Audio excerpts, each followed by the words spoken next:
कल से class 11th वाले परीक्षार्थी का जनवरी वाला मासिक परीक्षा का शुरुआत होने जा रहा है। तो कल है आपका प्रथम पाली में आपका फिजिक्स का पेपर होगा, फिर वहीं पर आपका द्वितीय पाली में आपका केमिस्ट्री का पेपर होने जा रहा है। तो यहाँ पर आप देखिए, मैं बिल्कुल आपके लिए हूबहू केमिस्ट्री का ओरिजिनल पेपर लेकर आ गया हूँ। तो अभी के इस वीडियो में जनवरी वाला जो आपका मासिक परीक्षा अर्थात की मंथली एग्जाम होने जा रहा है, उसका आपको साइंस का जो भी साइंस स्ट्रीम में रसायन शास्त्र का जो पेपर होगा, वायरल प्रश्न की चर्चा करेंगे। पूरे 30 तक का प्रश्न का सॉल्यूशन मैं आपको बताऊंगा, पूरे 30 में 30, और उसके बाद इसका सब्जेक्टिव उत्तर भी लेकर आया जाएगा। अगर आप हमारे चैनल पर नए हैं तो चैनल को जरूर सब्सक्राइब कर ले, वीडियो को लाइक करके तमाम दोस्त मित्र के पास शेयर कर दे, ताकि आप जानते हैं जितना भी आपका मंथली एग्जाम चल रहा है तो हर एक मंथ में मैं आपको इसी तरह हेल्प करते रहे, तो आगे भी जितना आपका एग्जाम आएगा तो सभी में आपको हेल्प मिलेगा। तो अगर आप हमारे चैनल पर नए तो चैनल को जरूर सब्सक्राइब करें। साथ ही साथ इसका सही और सटीक उत्तर बताऊंगा, और ये भी सिखाऊंगा कि ऑब्जेक्टिव प्लस सब्जेक्टिव का उत्तर आपको कैसे डाउनलोड करना है। तो यहाँ पर आप क्लियर देख सकते हैं, आपका केमिस्ट्री का हूबहू आपके लिए वायरल प्रश्न पत्र लेकर आ गया हूं जनवरी वाला मासिक परीक्षा का। चलिए 30 प्रश्न की आपको मैं शुरुआत से लेकर शुरू से लेकर अंत तक की आपको सॉल्यूशन करा देने जा रहा हूं। चलिए सबसे पहले आप यहाँ पर देख सकते हैं, आपका वही पुराना वाला ही पैटर्न है। इसका केमिस्ट्री का जो आप देख सकते हैं विषय कोड जो आप देख रहे होंगे अर्थात की सब्जेक्ट कोड, यहाँ पर 118 रहने जा रहा है और 1 घंटा 30 मिनट का समय आपको इसमें भी दिया जा रहा है। और उसके साथ साथ 50 मार्क का आपका एग्जाम जनवरी मंथ में भी आपका 50 मंथ का आपका जो एग्जाम होने जा रहा है। तो चलिए अगला हम प्रश्न की ओर चलते हैं। प्रश्न संख्या क्या है, सेक्शन ए की ओर चलते हैं। देखिए सेक्शन ए में आपको सबसे पहले आपको ऑब्जेक्टिव टाइप प्रश्न मिलेंगे, फिर वहीं पर सेक्शन बी में आपको मैं दिखा दूंगा तो वहां पर आपको सब्जेक्टिव टाइप मिलेंगे, यहाँ पर आपको ऑब्जेक्टिव टाइप प्रश्न मिलेंगे सेक्शन ए में। तो चलिए पूरे ऑब्जेक्टिव टाइप प्रश्न की समझते हैं। चलिए क्या कहता है प्रश्न, यहाँ पर देखिए सबसे पहला एक नंबर प्रश्न यहाँ पर क्लियर आपको बताया गया पूरा पिछले ही पैटर्न के अनुसार है, जो कि आपको 25 प्रश्न बनाना है, जिसके लिए आपको 25 अंक दिया जाएगा। चलिए प्रश्न की ओर चलते हैं। प्रश्न संख्या 1 की ओर आ चुके हैं। प्रश्न संख्या 1 क्या कह रहा है, जल्दी से उत्तर देने का प्रयास करेंगे, कल आपके यही प्रश्न पत्र आने वाला है, वायरल प्रश्न पत्र लेकर आ गए हो। चलिए प्रश्न 1 संख्या क्या कह रहा है, एक नंबर प्रश्न क्या कह रहा है, ऑक्सीकरण की प्रक्रिया है। ऑक्सीकरण की प्रक्रिया क्या है, तो एक नंबर उत्तर देने का प्रयास करें, इलेक्ट्रॉन की हानि से। चलिए 2 नंबर प्रश्न की ओर चलते हैं। 2 नंबर प्रश्न क्या कह रहा है आपसे, चलिए अपचयन की प्रक्रिया है, तो अपचयन की प्रक्रिया क्या है, तो इसमें है आपका बिल्कुल सही इलेक्ट्रॉन की लाभ, ऑप्शन बी। अगला प्रश्न 3 नंबर प्रश्न की ओर चलते हैं। 3 नंबर प्रश्न क्या कह रहा है आपसे, निम्नलिखित में से किस यौगिक के एक परमाणु की ऑक्सीकरण अवस्थाओं में अधिकतम होती है, तो किस में अधिकतम होती है, तो 3 नंबर प्रश्न का उत्तर सभी को याद होना चाहिए, ऑप्शन डी अर्थात की 4 में। अगला प्रश्न की ओर चलते हैं। प्रश्न संख्या क्या कहते हैं, 4 नंबर प्रश्न की ओर आ चुका है। जल्दी जल्दी से चैनल को सब्सक्राइब कर लीजिए, ताकि आप चैनल को सब्सक्राइब कर लेंगे तो कल जो आपका एग्जाम होगा तो कल आपका उसके बाद कल का जो जितना पेपर रहेगा वो पूरा पेपर मिलेगा। और उसके साथ साथ क्लास 11th में आर्ट्स साइंस कॉमर्स किसी भी स्ट्रीम से अगर आप पढ़ाई कर रहे हैं तो आप जानते हैं हर एक मंथ आपका जो भी आपका मंथली एग्जाम का पेपर है मैं सबसे पहले इस चैनल पर आपके लिए अपलोड किया जाता है, तो आगे भी अपलोड किया जाएगा और हर एक मंथ में आपको इसी तरह हेल्प मिलने जा रहा है। तो चलिए 4 नंबर प्रश्न की ओर चलते हैं। 4 नंबर प्रश्न क्या कह रहा है आपसे, किस तत्वों को घनात्मक ऑक्सीकरण अवस्था में इंगित करती है, तो 4 नंबर प्रश्न का उत्तर सभी का राइट उत्तर आना चाहिए, ऑप्शन ए गुरुजी, ऑक्सीकृत का है तो ऑप्शन ए पर। चलिए अगला 5 नंबर प्रश्न क्या कह रहा है आपसे, 5 नंबर प्रश्न क्या कह रहा है, H2SO8 में S का ऑक्सीकरण की संख्या क्या है, तो आप क्लियर देख सकते हैं प्रश्न में ही एक्स के ऑक्सीकरण की संख्या पूछ रहा है गुरुजी, तो बिल्कुल सही ऑप्शन डी हो जाएगा अर्थात की +6। अगला प्रश्न 6 नंबर प्रश्न क्या कह रहा है आपसे, किसी तत्व के मुक्त अवस्था में ऑक्सीकरण का अवस्था होती है, तो 6 नंबर प्रश्न का उत्तर देने का प्रयास करेंगे, बिल्कुल सही ऑप्शन सी अर्थात की 0। अगला प्रश्न की ओर चलते हैं। काफी शानदार, चलिए जल्दी जल्दी चैनल को आपको सब्सक्राइब कर लेना, वीडियो को लाइक करके तमाम दोस्त मित्र के पास शेयर कर देना। जितना भी आपका जनवरी मंथली एग्जाम का जितना भी पेपर है सभी पेपर आपको इस चैनल पर मिलेंगे, आपको कहीं भी इधर उधर भटकने की कोई जरूरत नहीं है। देखिए कल के एग्जाम से पहले ही आपको पेपर मिलेंगे, और उसके साथ साथ और आपको ऑब्जेक्टिव अभी के इस वीडियो में मैं आपको सिर्फ वायरल प्रश्न पत्र की चर्चा करता हूं, जो कल के एग्जाम के लेवल का प्रश्न है। मैं ये नहीं कहता कि आपका ओरिजिनल प्रश्न पत्र है, बिल्कुल नहीं, कल के एग्जाम का यह वायरल प्रश्न पत्र है। कल इसी टाइप के प्रश्न आपको एग्जाम में देखने को मिलेंगे, और उसके साथ साथ और ओरिजिनल पेपर कब मिलेगा, तो आप जानते थे जैसे कि आपका एग्जाम होता था 1 बजे से आपका एग्जाम है, तो आपको ओरिजिनल प्रश्न पत्र कितना बजे मिल जाएगा, तो आपको क्लियर समझना है, आपको ओरिजिनल प्रश्न पत्र जो मिल जाएंगे सुबह में 8 बजे करीब आपको कल का आपको प्रश्न मिल जाएंगे, पूरे ऑब्जेक्टिव प्लस सब्जेक्टिव का उत्तर। आप इतना आज के अभी के इस वीडियो में जितना आपको उत्तर बता दूं सो आप रख कर चले जाइए, और कल जो आपका पेपर आएगा वो एग्जाम वाला पेपर आप जरूर देख लीजिएगा, जिसमें आपको आसानी से 30 में 30 ऑब्जेक्टिव आप सुनिश्चित करके आ जाएंगे आपके अपने एग्जाम में, जो मंथली एग्जाम में। तो चलिए 7 नंबर प्रश्न की ओर चलते हैं। 7 नंबर प्रश्न क्या कह रहा है आपसे, पोटेशियम और सुपर ऑक्साइड की ऑक्सीकरण की अवस्था होती है, तो 7 नंबर प्रश्न का उत्तर देने का प्रयास करेंगे, बिल्कुल सही ऑप्शन सी आ रहा है, 1 - 1/2 ऑप्शन सी इसका राइट आंसर हो जाएगा। अगला प्रश्न की ओर चलते हैं। प्रश्न संख्या 8 क्या कह रहा है आपसे, एक अपचयन की अभिक्रिया क्या है, तो 8 नंबर प्रश्न का उत्तर सभी का आ गया है गुरुजी, option B C2+2H2S4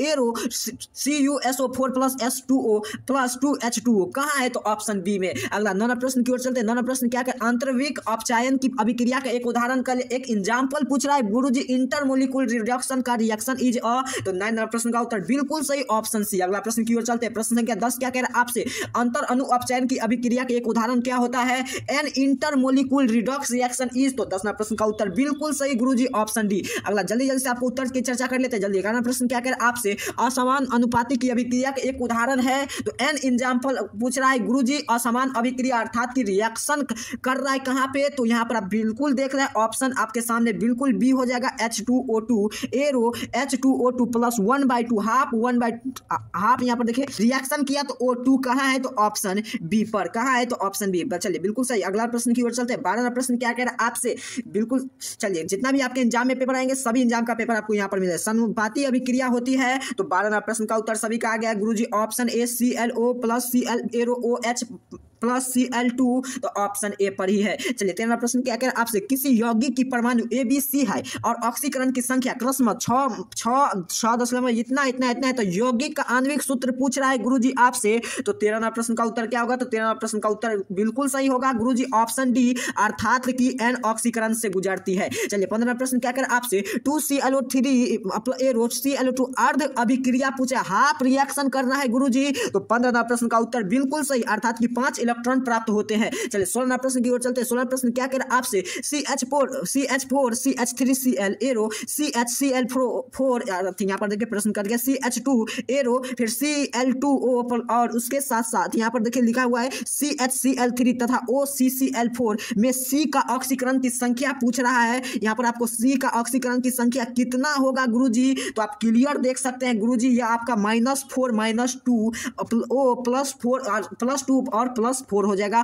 option B इसका राइट आंसर हो जाएगा बिल्कुल। अगला प्रश्न की ओर चलते हैं, प्रश्न संख्या चलिए 17 की ओर आ चुके हैं। 17वां प्रश्न क्या कह रहा है आपसे, काफी शानदार, जल्दी से आपको चैनल को सब्सक्राइब कर लेना ताकि आपका कल के एग्जाम से पहले आपके सभी पेपर यहाँ पर मिलेंगे। चलिए 17वां प्रश्न क्या कर, एक अपचयन एजेंट है, ए रिड्यूसिंग एजेंट ई, तो 17वां प्रश्न का उत्तर बिल्कुल सही गुरुजी, ऑप्शन ए अर्थात की इलेक्ट्रॉन के दोनों ओर, अर्थात की यहाँ पर देखिए इलेक्ट्रॉन दोनों होगा, तो ऑप्शन बिल्कुल ए होगा इसका राइट आंसर। चलिए 18वां प्रश्न क्या कर आपसे, OH- plus Cl2 arrow ClO4 plus Cl minus plus H2O अभिक्रिया की क्लोरीन है, तो आपको क्लोरीन पूछना है, तो बिल्कुल सही ऑप्शन ए अर्थात की ऑक्सीकृत और अपचयित अभिक्रिया। अगला 19वां प्रश्न की ओर चलते हैं। 19वां प्रश्न क्या कर आपसे, MnO4 plus 8H4 plus AE arrow Mn2 plus 4H2O के अल्फा का मान पूछ रहा है यहाँ पर गुरुजी। अगर आप केमिस्ट्री में अल्फा का मान अगर आप निकाले होंगे तो जल्दी से इसका उत्तर देने का प्रयास करेंगे। 19वां प्रश्न का उत्तर बिल्कुल सही ऑप्शन 5 अर्थात की ऑप्शन सी। अगला प्रश्न की ओर चलते हैं। प्रश्न क्या कर आपसे, H2O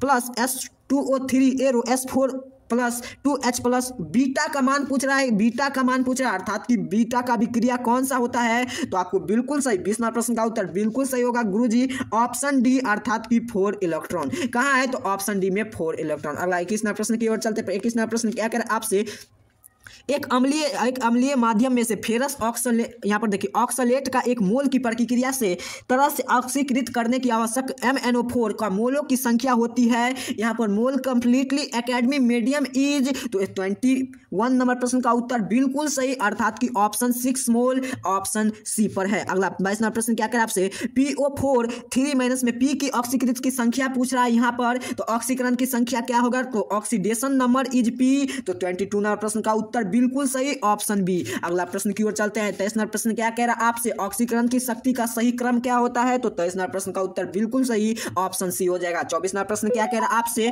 जब H2O8 तो F2O प्लस की ऑक्सीकृत करता है तो उत्पादन बनता है, तो 24 नंबर प्रश्न का राइट आंसर हो जाएगा गुरुजी, ऑप्शन बी अर्थात की SO4 ऑप्शन बी। चलिए अगला 25वां, हीमोग्लोबिन में लोहा की ऑक्सीकरण की अवस्था होती है, तो बिल्कुल सही 25वां प्रश्न का उत्तर देने का प्रयास करेंगे, ऑप्शन बी अर्थात की +2। अगला प्रश्न की ओर चलते हैं। प्रश्न संख्या क्या कह रहा है, 25वां प्रश्न की ओर आ चुके हैं। हीमोग्लोबिन आपको आगे मैं आपको बता दूंगा कैसे इसका PDF डाउनलोड करना है, उसके साथ साथ ऑब्जेक्टिव प्लस सब्जेक्टिव का उत्तर कैसे आपको डाउनलोड करना है। हीमोग्लोबिन में लोहा का ऑक्सीकरण की अवस्था होती है, तो 25 नंबर प्रश्न का उत्तर हो गया। 26वां प्रश्न क्या है, निम्नलिखित में से किस यौगिक का नाइट्रोजन उच्चतम ऑक्सीकरण की अवस्था में प्रदर्शित करती है, तो 26वां प्रश्न का उत्तर बिल्कुल सही ऑप्शन ए हो जाएगा गुरुजी, NH3 ऑप्शन ए। अगला 27वां प्रश्न क्या है, फास्फोरस के ऑक्सीकरण की अवस्था में सबसे कम किसमें होती है, तो 27वां प्रश्न का उत्तर देने का प्रयास करेंगे, बिल्कुल सही ऑप्शन ए। 28वां प्रश्न का सीधे ऑब्जेक्टिव टाइप प्रश्न है, सीधे आपको उत्तर की चर्चा कर लेते हैं। चलिए 28वां प्रश्न, अम्लीयत की शक्ति की सही क्रम में होती है, तो 28वां प्रश्न का उत्तर हो जाएगा बिल्कुल सही ऑप्शन बी, सीधे उत्तर की चर्चा करते हैं। चलिए अगला प्रश्न, यहाँ पर आप क्लियर देख सकते हैं, ऑब्जेक्टिव प्लस सब्जेक्टिव दोनों का उत्तर मैं आपको बता दूंगा। वह यौगिक जो ऑक्सीकरण के अपचयन दोनों के रूप में कार्य करता है उसे क्या कहते हैं, सीधे ऑब्जेक्टिव का आंसर आपको बता देने जा रहा हूं, पूरा आंसर की आपको 29वां प्रश्न का उत्तर बिल्कुल सही गुरुजी, ऑप्शन सी H2O2। अगला 30वां प्रश्न क्या कह रहा है आपसे, K3FeCNO Fe का ऑक्सीकरण की संख्या कितना होता है? तो 30 नंबर प्रश्न का उत्तर बिल्कुल सही ऑप्शन सी हो जाएगा, +3। अगला प्रश्न इसी तरह मैंने आपको 30 का 30 ऑब्जेक्टिव प्रश्न का समाप्ति कर लिया हूं और नेक्स्ट वीडियो में इसका सब्जेक्टिव लेकर आने जा रहा हूं। तो जल्दी से आपको चैनल को सब्सक्राइब कर लेना, वीडियो को लाइक कर देना और उसके साथ साथ आपको हर एक दोस्त मित्र के पास ये वीडियो को जरूर शेयर करना है। मिलते हैं आप सभी को। आप चलिए सिखा देते हैं आपको कैसे इसका पीडीएफ डाउनलोड करना है, उसके साथ साथ ऑब्जेक्टिव प्लस सब्जेक्टिव का उत्तर कैसे डाउनलोड करना है। इसका ऑब्जेक्टिव प्लस सब्जेक्टिव का उत्तर उसके साथ साथ पीडीएफ डाउनलोड करने के लिए, पूरा क्वेश्चन पेपर लेने के लिए सिंपल सा आपको गूगल क्रोम को ओपन कर लेना है और इस चैनल का नाम एजुकेशन और पब्लिक, उसके बाद 45 और 80 और उसके बाद ब्लॉग स्पॉट टाइप करेंगे और .com आपको लगा देंगे। तो उसके बाद आपको जो भी रिजल्ट आएगा आपके सामने इसका पेपर ही खोल कर आया जाएगा। नहीं तो अब इससे बेहद आसान है, आपके लिए मैंने व्हाट्सअप चैनल, टेलीग्राम चैनल, उसके साथ साथ आपको व्हाट्सअप ग्रुप बना दिया, तो उसमें लिंक मैं डाल दूंगा। तो जल्दी से आपको उसमें अगर आप जाइएगा तो पीडीएफ सीधे सेंड कर दूंगा, तो सीधे आपको पीडीएफ का उत्तर मिल जाएगा। तो जल्दी से ज्वाइन कर लीजिए, चैनल को सब्सक्राइब कर लीजिए, वीडियो को लाइक करके जल्दी से इसका सब्जेक्टिव का उत्तर लेकर आने जा रहा हूं। तब तक के लिए आप सभी को बहुत बहुत धन्यवाद।